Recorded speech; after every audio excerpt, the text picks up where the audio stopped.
Magandang hapon guys.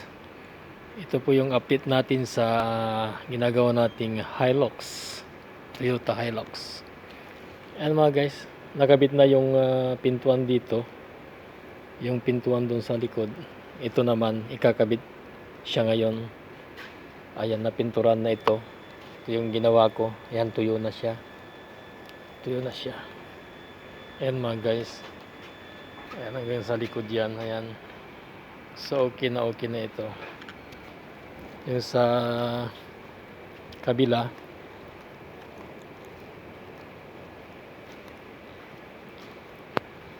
ayan mga guys, nakabit na yung dalawang pintuan. Ayan guys, nakabit na siya. So yung likod na lang, yung pan na lang ito.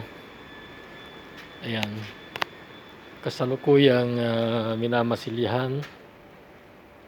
Ayan mga guys, ayan, kasalukuyang minamasilyan ito ngayon.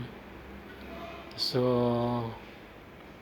tapos na yung masilya, primer na lang, tapos pintura na. So bukas tapos na ito mga guys, kakabit na lahat. Ayan mga guys, ang mapagpalang hapon uli. God bless.